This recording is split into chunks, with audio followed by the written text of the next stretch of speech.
Halo Tribuners, salam jumpa di Tribun Ambon hari ini edisi 14 April 2022. Sejumlah informasi terupdate dari kota Ambon dan sekitarnya akan kami hadirkan di hadapan Anda bersama dengan saya Tanita Patesina. Kita mulai dengan berita pertama. Viral kisah Hen Songanan dipecat TNI jelang pelantikan karena ayahnya WNA kini berakhir bahagia. Hen Songyanan sempat viral setelah ia dicoret sebagai calon tentara jelang pelantikan. Kabar terbaru, Hen akhirnya diterima kembali oleh TNI dan akan mengikuti pelantikan pada Sabtu 16 April 2022. Seminggu menjelang pelantikan, Hens Songanan dipecat oleh Kodam 16 Patimura. Hens dipecat karena status kependudukan ayahnya yang merupakan ex-nelayan asing asal Myanmar dianggap tidak sah. Di sisi lain, Komisi Nasional Hak Asasi Manusia menilai Hens tidak bersalah. Hens lahir dan tumbuh di Maluku. Ibunya juga orang Maluku. Administrasi Hens dianggap tidak sah lantaran dokumen kependudukan ayahnya, Michael Songyanan, dicabut oleh Dinas Kependudukan dan Catatan Sipil Kota Tual. Pencabutan itu dilakukan menjelang pelantikan Hens. Pencabutan ini berdampak pada dokumen kependudukan milik Hens yang digunakan saat mendaftar sekolah calon tamtama. Pemecatan Hens menuai kontroversi dan sejumlah orang menganggap Hens tidak bersalah. Ketua Komisi Nasional Hak Asasi Manusia Maluku, Benedictus Sarkol, dikutip dari Kompas ID menilai Kodam Patimura tidak bijaksana dalam memutuskan nasib Hens. Ia mengatakan Hens yang berasal dari keluarga miskin sudah berjuang menjadi prajurit TNI, lolos berbagai tes dan telah mengikuti pendidikan. Perjuangan Hens itu seharusnya menjadi pertimbangan penting oleh Kodam 16 Patimura. Dikutip dari Tribun Jakarta, anggota DPR RI Komisi 1, Hillary Brigita Lasut yang diwakili staf ahlinya Vausan Rahawarin, melayangkan surat secara langsung kepada petinggi Mabes TNI. 1 hari berselang, keluarga calon prajurit TNI Hens Songanan ditelepon oleh Dandim setempat untuk mengkonfirmasi terkait keikutsertaan Hens dalam pelantikan. Langkah cepat terhadap penanganan yang dilakukan oleh para petinggi TNI perlu diapresiasi. Menurut Hillary, hal tersebut merupakan kesalahan fatal dan bukan murni kesalahan dari pihak keluarga.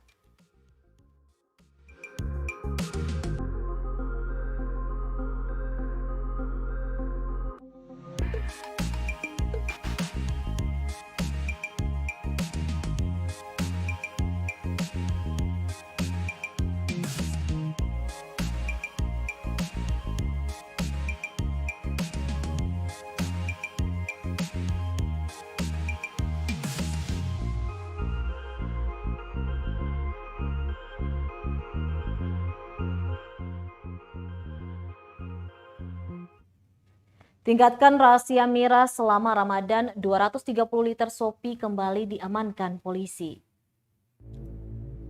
Polresta Pulau Ambon dan Pulau Polease terus meningkatkan kegiatan razia minuman keras atau miras tradisional jenis sopi yang masuk tanpa izin di kota bertajuk Manise selama bulan suci Ramadan 1443 Hijriah.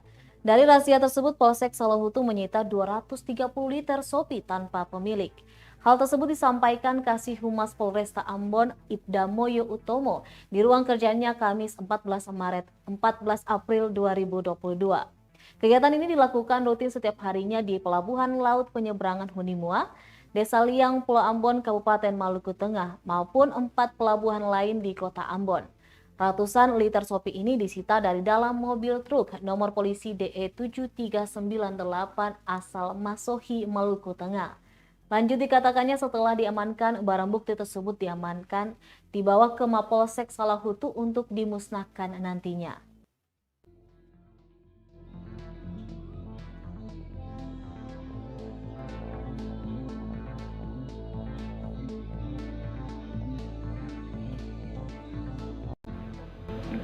Itu razia terdapat di Pelabuhan Hunimuan, Kecamatan Salahutu, Kabupaten Maluku Tengah, di mana Kapolresta Pulau Ambon dan Pulau Polease selalu memerintahkan para Kapolsek untuk setiap hari melakukan razia miras, di mana untuk mencegah tindak pidana yang berawal dengan minuman keras, dalam hal ini sopi.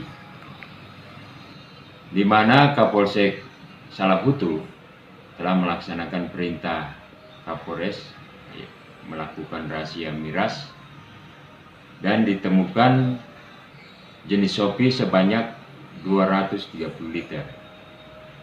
Kemudian miras tersebut karena pemiliknya tidak ada, mereka cuma menitipkan di kendaraan atau di mobil, sehingga barang bukti dalam bentuk Shopee ini diamankan di Polsek. Sudah dimusnahkan kemananya? Untuk sementara masih dikumpulkan.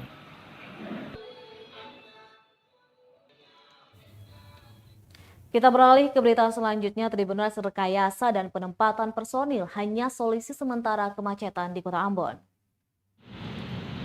Kasat Lantas Polresta Pulau Ambon Kompol Senja Pratama mengaku jalan Tulu Kabesi menjadi titik kemacetan terparah di Kota Ambon. Meski terhitung sulit untuk diatasi, namun dia yakin tingkat kemacetan masih bisa diturunkan. Dijelaskan sejumlah cara yang saat ini ditempuh dan dinilai efektif, yakni membuka pembatas jalan hingga ruas jalan lebih luas. Kemudian menempatkan personil untuk mengatur lalu lintas saat puncak kemacetan. Menurutnya ruas jalan yang tidak dapat diperlebar serta jumlah kendaraan yang terus bertambah tentu akan meningkatkan kemacetan. Sejumlah langkah strategis juga telah dilakukan, namun tidak mampu mengatasi kemacetan.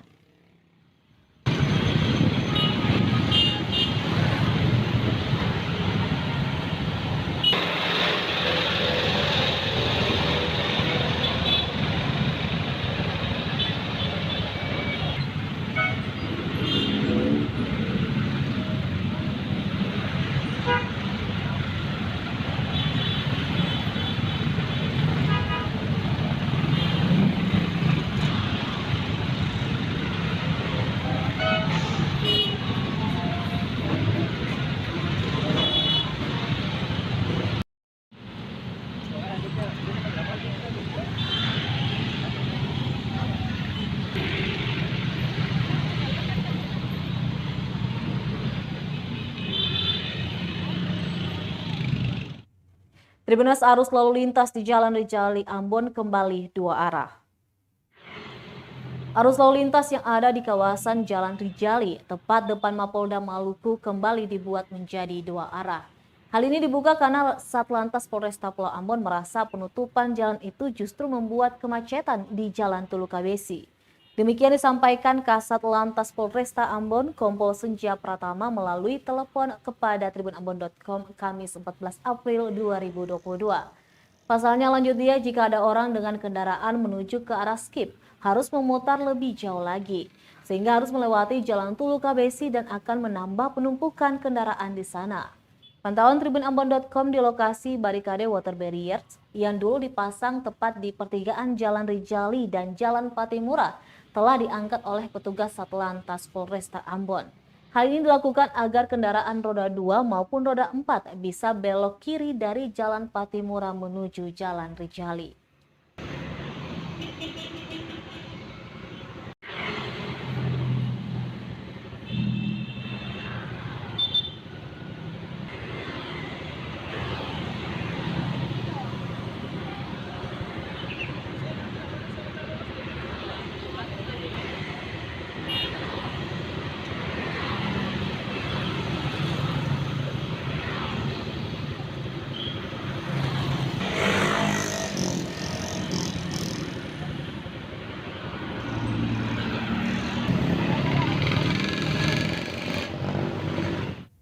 $110 kontainer sembako tiba di Pelabuhan Yosudarso Ambon. Ini isinya. Ratusan kontainer berisikan sembako kembali tiba di Pelabuhan Yosudarso, Kota Ambon, Kamis 14 April 2022. Sembako yang diperuntukkan menjaga stabilitas stok pangan itu dibawa oleh kapal KM Tanto Senang dari Surabaya, Jawa Timur. Kepala Bidang Perdagangan Dalam Negeri Disperindak Maluku, Poli Jamlean, kepada tribunambon.com mengatakan setelah kapal bersandar, muatan langsung dibongkar untuk segera didistribusikan ke sejumlah distributor. Sembako yang masuk yakni beras sebanyak 32 kontainer, 27 kontainer mie instan, 9 kontainer bawang, dan 1 kontainer minyak goreng. Selain itu ada juga 25 kontainer telur, 2 kontainer tepung terigu, 7 kontainer gula pasir, 1 kontainer garam, dan 6 kontainer kacang. Dengan begitu, Jamleyan mengatakan stok di gudang-gudang distributor saat ini cukup melimpah dan tak ada kelangkaan apapun.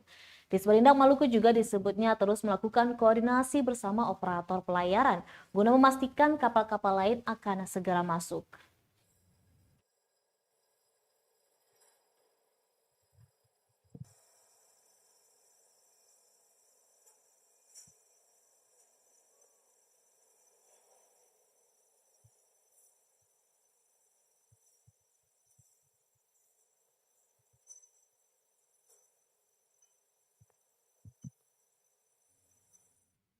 Tribuners, harga ayam potong di Pasar Namlea bakal naik seminggu jelang Lebaran. Harga ayam potong akan mengalami kenaikan seminggu jelang Lebaran di Pasar Tradisional Namlea, Kabupaten Buru. Salah satu pedagang, Syahril Bugis, menyampaikan hal tersebut. Menurutnya, seperti tahun-tahun sebelumnya, seminggu jelang Lebaran pasti harga ayam potong naik. Hal itu biasa terjadi, lanjut dia, lantaran sedikitnya stok ayam potong. Meski demikian, naik dan tidaknya harga ayam tergantung dari distributor.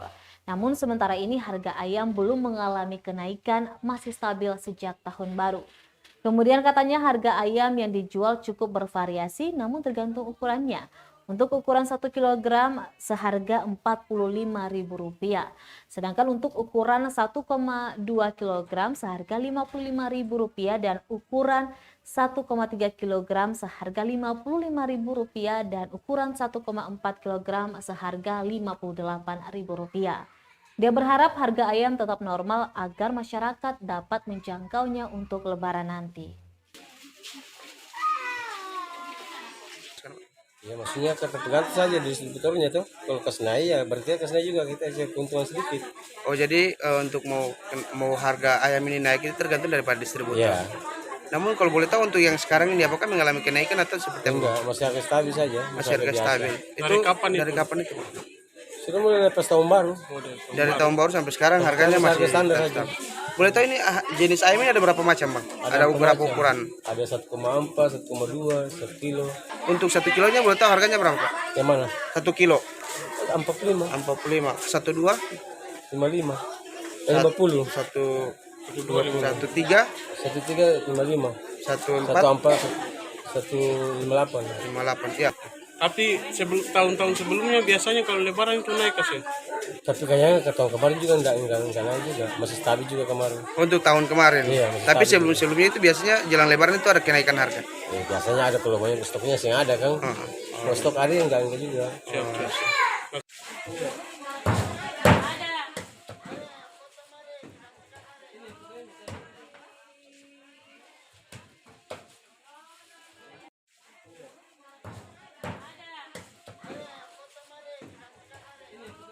Tribuners, bumbu dapur ini diprediksikan akan mengalami kenaikan harga H-7 jelang Lebaran di Namlea, Kabupaten Buru. Sejumlah bahan pokok seperti bawang merah, tomat, dan cabai keriting diprediksikan mengalami kenaikan harga pada H-7 jelang Lebaran. Hal ini disampaikan seorang pedagang di Pasar Tradisional Namlea, Kabupaten Buru, Vera Vaisah. Dia mengungkapkan hingga saat ini harga bahan pokok masih stabil, tapi ada juga yang mengalami penurunan. Di antaranya bawang putih dan bawang merah dijual seharga Rp35.000 per kilonya. Selanjutnya untuk cabai kecil sebelumnya seharga Rp60.000 per kilo turun menjadi Rp45.000. Kemudian harga tomat sekilo seharga Rp20.000 kini menjadi Rp16.000. Dia menjelaskan kenaikan harga bawang merah, tomat, dan cabai keriting ini dikarenakan stok mulai terbatas. Pantauan tribunambon.com di lapangan, aktivitas di pasar sampai saat ini masih ramai lancar seperti biasanya. Banyak pembeli yang berdatangan berbelanja bahan pokok untuk ketersediaan di rumah jelang Lebaran.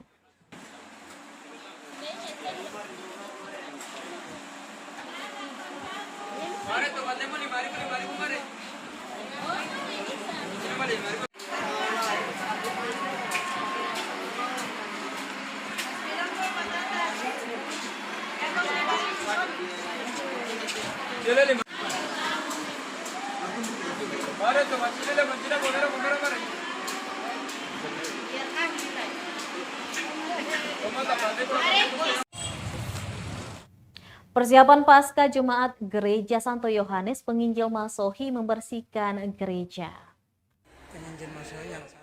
Para remaja di Masohi mulai membersihkan area gereja sambut Pasca Kristus 2022. Salah satunya di Gereja Santo Paulus Yohanes Penginjil di Jalan Abdullah Solisa, Maluku Tengah. Selain membersihkan area gereja, mereka juga merapikan serta menata kursi dan perabot lainnya. Para remaja perempuan yang bertindak sebagai pelayan pastor juga tengah berlatih untuk ibadah Jumat Agung. Para remaja pelayan pastor itu nantinya akan menjemput kedatangan pastor untuk diantar dari depan pintu gereja hingga ke atas altar saat pelaksanaan ibadah. Diketahui pelaksanaan rangkaian ibadah akan dimulai dengan Kamis Putih, kemudian Jumat Agung, Sabtu Besar hingga Minggu Paskah.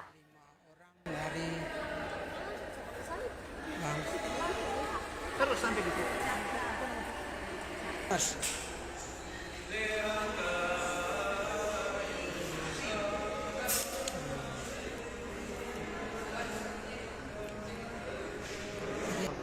Sampai dari depan pintu ini sampai ke altar. Ya, di belakang meja itu.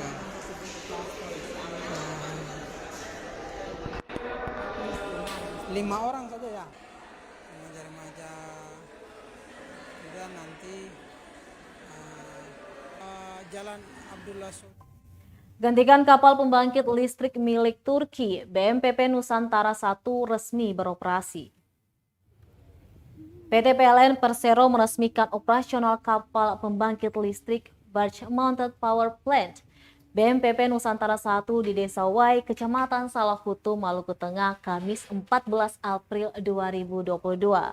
General Manager PT PLN Unit Induk Wilayah Maluku dan Maluku Utara, Adam Yogasara menyampaikan BMPP Nusantara 1 ini akan beroperasi menggantikan Floating Power Plant LMVPP Karadeniz Yasin Bey milik Turki. Dia memastikan keberadaan BMPP Nusantara 1 ini akan memasok kelistrikan di Ambon untuk berbagai kebutuhan baik rumah tangga, industri, bisnis dan kegiatan ekonomi dengan produk dalam negeri yang dikelola PLN Group. Dengan kapasitas 60 MW, BMPP Nusantara 1 mampu mendukung kehandalan pasokan listrik pada sistem kelistrikan Ambon yang nantinya akan memiliki daya mampu sebesar 104 MW. Pihaknya pun siap mendukung pasokan kelistrikan pada pembangunan 2 mega proyek yang rencananya akan dibangun di kawasan Wai, yakni Ambon Newport dan Lumbu Ikan Nasional. 2,5 megawatt dengan kata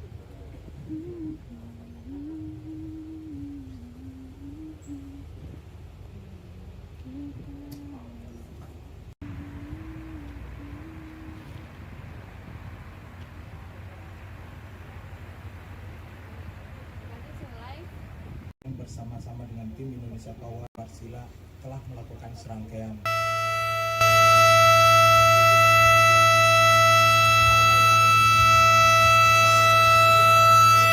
dimulainya tahapan operasi BMPP Nusantara 1 masuk ke sistem kelistrikan Maluku dengan ditandai. Baik Tribunas, demikianlah Tribun Ambon hari ini edisi 14 April 2022. Saya Tanita Patesina beserta tim redaksi yang bertugas undur diri. Sampai jumpa lagi. Selamat menantikan waktu berbuka. Amatola Tribuners. Terima kasih sudah nonton. Jangan lupa like, subscribe, dan share ya.